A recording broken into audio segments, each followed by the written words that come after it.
वासना कर सकती है विद्वानों का भी पतन। प्रस्तुत है स्टॉप सावधान मरने से पहले मौत पुस्तक का एपिसोड 12। कुछ वर्ष पहले घटी एक सत्य घटना है। यूरोप के किसी देश का वो कपल था। सुख चैन से उनका जीवन गुजर रहा था, परंतु एक दिन एक जोरदार झटका लगा। उनका जीवन जहर बन गया। बात यह हुई कि स्त्री ने पहले बच्चे को जन्म दिया। वो बालक पूर्णतः हप्सी के बच्चे जैसा था, यानी कि सांवला था। इससे गोरे पति को अपनी पत्नी के चरित्र पर संदेह हुआ। दोनों माता पिता गोरे, लेकिन बच्चा ऐसा कैसे? पत्नी वास्तव में निष्पाप थी। उसने किसी हप्सी व्यक्ति के साथ भोग नहीं भोगा था। उसके पति के संदेह के चलते दोनों में झगड़ा शुरू हुआ और अंततः मामला अदालत में गया। काफी समय के बाद न्यायाधीश उनका घर देखने आए, क्योंकि वो भी बड़ी उलझन में फंस गए थे। परंतु कपल का बेडरूम देखते ही न्यायाधीश को सुराग मिल गया। दूसरे दिन भरी अदालत में पत्नी को निर्दोष घोषित करते हुए जज ने अपने फैसले में कहा, गर्भाधान के समय इस महिला की नजर दीवार पर लटके हप्सी के फोटो पर थी, इसलिए गर्भ उसके जैसा तैयार हुआ है। महिला पूरी तरह से निर्दोष है। छोटा सा ये प्रसंग हमें गंभीरता पूर्वक सोचने पर मजबूर करता है। ऐसे निमित्तों से भी मन पर होने वाले प्रभाव कितने कातिल होते हैं, ये इस सत्य घटना से समझ में आता है। तो फिर खुद अशुभ निमित्तों की संगत करना, सामने से नग्न फोटो अथवा वीडियोस देखना हमारे जीवन को किस तरह बर्बाद करेगा, सोचने जैसा है। बड़े बड़े रुस्तमों को भी उसने पल में कैसे पछाड़ा है, ये बात कुछ उदाहरण के साथ समझेंगे। हर एक व्यक्ति को अच्छी तरह चिंतन मनन करने से मन दृढ़ संकल्प करने को तैयार होगा कि मैं खराब निमित्तों के आसपास फटकूंगा नहीं, मैं पोर्नोग्राफी नहीं देखूंगा, मैं गंदी वेब सीरीज नहीं देखूंगा।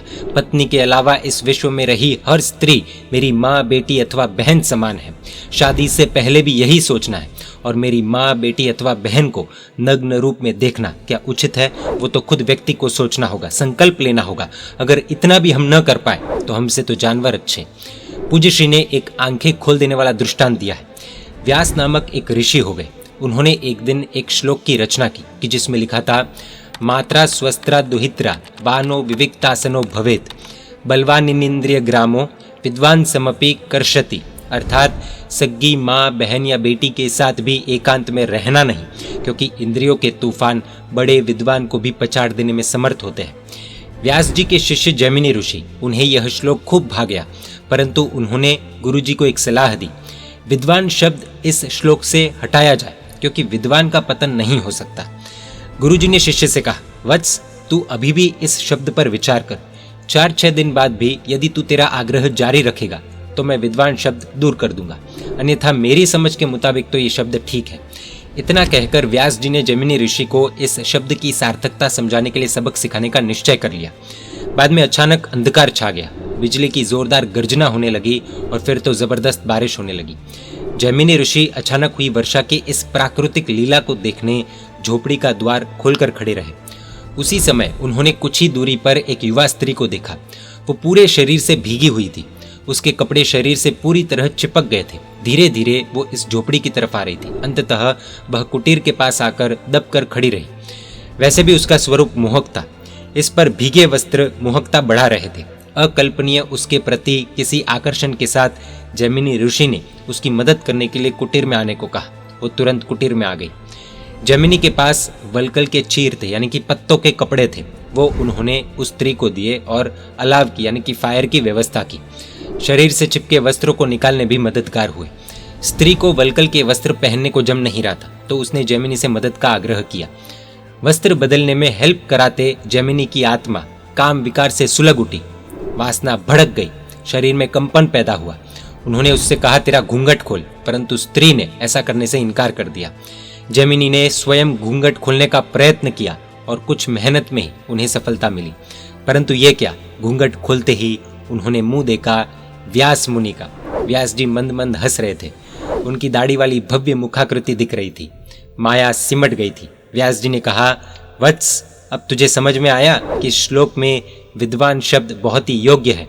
भाई, अच्छे अच्छे महारथी जैसे त्यागी भी वासना की बाढ़ में बह गए हैं। इतिहास या शास्त्र के पन्ने पन्ने पर ऐसे अनेक उदाहरण हैं। उन्हें पढ़कर ही मैंने श्लोक में विद्वान शब्द जोड़ा है। बेटा, खेद मत करना, इसमें तेरा दोष नहीं है। बेचारे जैमिनी ऋषि ऐसे तो शर्मिंदा हो गए थे और इतने शर्मा गए थे कि धरती मार्ग दे तो तुरंत उसमें समा जाए। गुरुजी के चरणों में गिरकर उन्होंने गलती के लिए माफी मांगी। यहाँ पर एक एनालिसिस करने जैसा है। भीगा शरीर देखा तो विकार भाव आए। लेकिन चेहरा देखते ही वासना की अग्नि बुझ गई। अगर सुंदर रूप होता, सुंदर चेहरा उस स्त्री का होता तो ज्यादा वासना भड़क जाती। चेहरे से वासना का बहुत तगड़ा कनेक्शन होता है।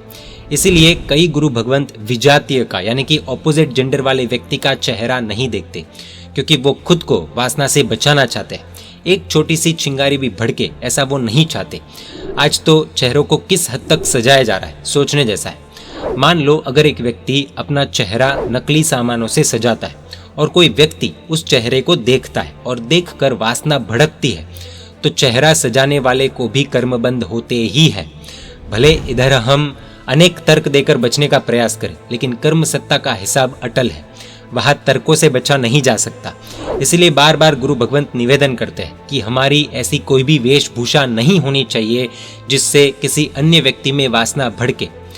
वासना ने विद्वानों का भी अगर इतना कुछ बिगाड़ा है तो हम सामान्य लोगों का क्या नहीं बिगड़ेगा, वही एक बहुत बड़ा प्रश्न है। अगले एपिसोड में और भी ऐसे प्रसंग देखेंगे। जय जिन शासन, जय महावीर।